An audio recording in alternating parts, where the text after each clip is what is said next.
another video. Today I'm here again at Dr.Mchem Institute of Chemistry, University of St. Jamshoro. I'm your professor Dr.Mchem from my office. Right now I thought I must I got few questions from my in the comment section regarding some knowledge about NMR spectroscopy. So today I thought that I must discuss with my students what is NMR spectroscopy, what is proton NMR spectroscopy, right? And or you can call it nuclear magnetic resonance spectroscopy. So there are various names of this same spectroscopic technique, and it helps also in identifying the structure of the molecule, right? It also helps in, along with the mass spectrometry and IR spectroscopy, it helps also in defining the structure of the molecule. Now the IR spectroscopy, it's what does it do? It, of course, it provides us a simple you can say useful or information regarding different functional groups that are present in our molecule, right? Whereas the mass spec, what does it do? Mass spec or a mass spectrometry, or we call it mass spec simply, it helps in calculating mass of the compound, right? Mass of the compounds and the relevant fragments, because it the compound itself, it got itself fragmented during the process, so it gives us the info about that, right?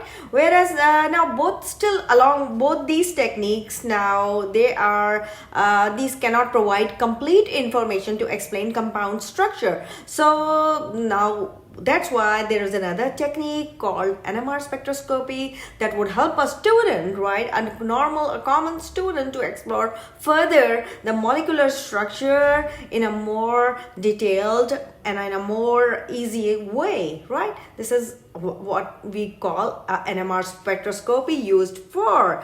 So what is now an NMR spectroscopy? This question comes into mind. What is NMR spectroscopy? What is proton NMR spectroscopy? So it is basically used to spot a nuclei, right? Spot a nuclei, but which nuclei? Of course, the nuclei that has got a spin, which is a magnetic property. That spin it's a magnetic property.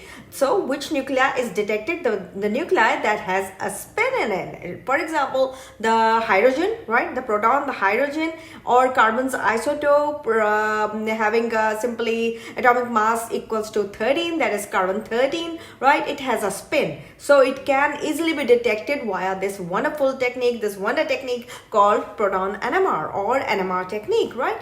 Whereas carbon 12, if we talk about carbon 12, it is failed to be detected via this technique. Why it is failed to be detected? Because it lacks the spin. It does not have the spin, so this cannot be detected via NMR spectroscopic instrument, right? Now, if we look back in the history, initially this technique was used in organic chemistry to detect the protons. Simply, it was used to detect the protons, that is the hydrogen nuclei. What do you mean by a proton? That is, of course, it refers to a hydrogen nuclei. And such a type is called NMR, right? Nuclear magnetic resonance, or proton NMR, or PMR. It is also called PMR. If somebody asks you what is PMR, so it is also the same thing, that is NMR or HNMR, and H has got a number 1 on it, which we refer it as a proton NMR, right? So now let's follow or understand this technique while looking at the spectrum, NMR spectrum, and let's understand or follow the spectrum to know this technique in a better way.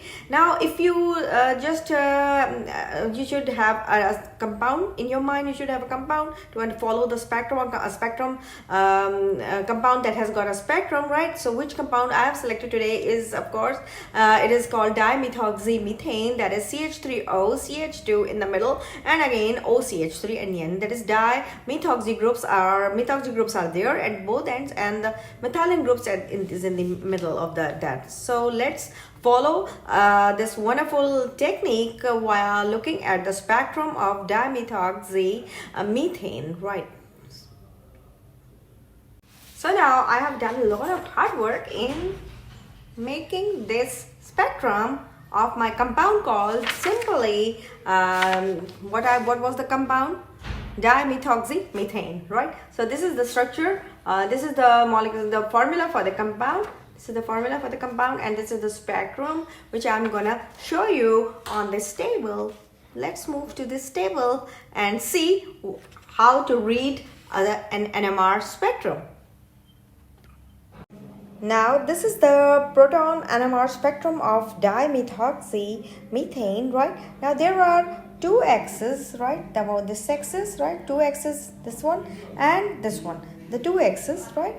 Now here it is, there are a few numbers you can see, and they are in ppm, right? And this is you can see the sign for that, whereas the upper one has got the unit, that is a frequency. So this is showing it has something to do with the frequency. So or you can call it simply that these are simply defining the spectrum of the whereas the lower axis is a chemical shift, right? This is a chemical, this is simply a chemical shift in ppm, in ppm, whereas the upper axis, that is this one, is frequency. This is the frequency in hertz, right, as a unit, hertz as a unit. So this is the spectrum of this compound, right? Now here you can see simply, if you look at the spectrum, you will simply see two peaks. Number one, first peak, and the second peak. The two peaks, what they are representing? They are simply representing the absorption of energy by what? By, of course, the proton of what? Of the chemical type, each chemical type. They are simply representing the absorption of energy by that proton, right? So you can see another peak that is farthest to the right, this one, the farthest to the right. I've remarked also farthest to the right. Now what is this peak is for? This is for the TMS, that is tetramethylsilane, which is also called a reference. It is called a reference standard, and it is used when you are making the compounds, to analyze. It is used in a very small quantity, which I have written here, I have mentioned here also, in a small quantity. So this peak is of the reference, for the reference, that is tetramethylsilane, right? So now the lower axis, that is this one here, the lower axis displays simply units in the ppm. You can see here ppm, and it has got this sign, right? Now if we look at the frequency, here if you look at the frequency, it's here simply it lowers down from left to the right, right? It lowers down from left to the right, as it happens with the IR spectrum. The same thing happens in the IR spectrum. So the peak, now what happens? The peak in now here in each of these in spectra are simply called resonance. They are called resonance or lines. They are also called lines. These two are called lines. These are also called resonance or absorptions. So, and what is chemical shift? I have marked here the chemical shift. So what is this chemical shift? Here you can see the chemical shift. This is simply refers to the place of absorption or horizontal axis. The place of, or you can say the point of absorption on the horizontal axis. So this is the horizontal axis, right? So this is which we refer it as a chemical shift. This is called a chemical shift. Now the structure of this reference TMS would be like, I can draw it for you people. So you can see tetramethylsilane is like that. This is simple, very simple, tetramethyl CH3. Now somebody will also comment, and one of my viewers comment, your writing is very ugly. So for that, I'm sorry. Yes, it becomes ugly when you are holding the camera and you are holding the pen also along with it. So that's it. So this is the structure of tetramethylsilane, that is TMS. Tetramethylsilane, which is used as a standard.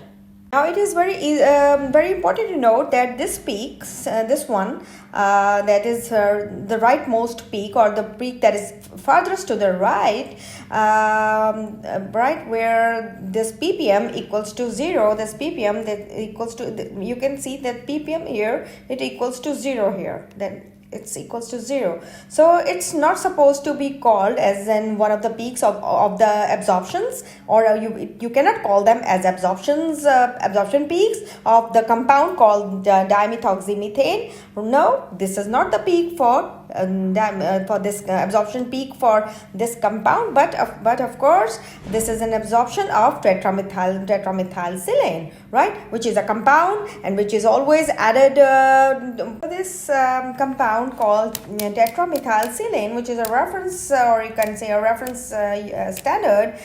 It is always added to the compound whose spectrum is supposed to be recorded, right, in a very small quantity. To why? Just to give the reference point, right? So this is why it is used. And it also this also explains, or it simply make us believe that the ppm, the position of ppm at 0 position, that is this one, at this thing, it also refers to the 0 position, that is the 0 ppm position on the axis of the spectrum, right, or of every spectrum, of any spectrum, right? So that's it. Now there are a few properties of this TMS, why it is chosen as a standard. This is a question because it always gives us a single peak. This is also one of our single strongest absorption peak, right? So this is one of the reason, and the next reason could be that it is also an inert and it has got it provides a chemical shift that is much lower than other or you can say than that of the nearly any other organic compound as compared to any other compound. It is a bit lower, it is a bit lesser than any other organic compounds.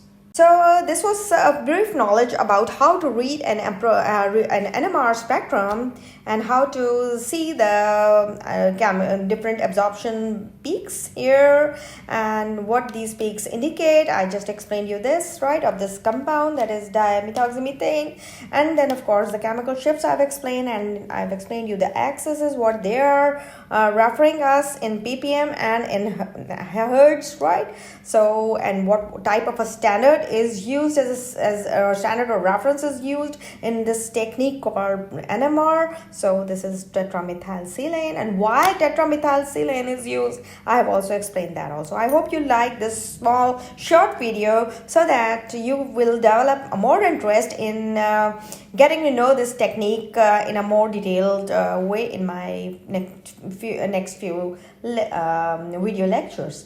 Thank you very much.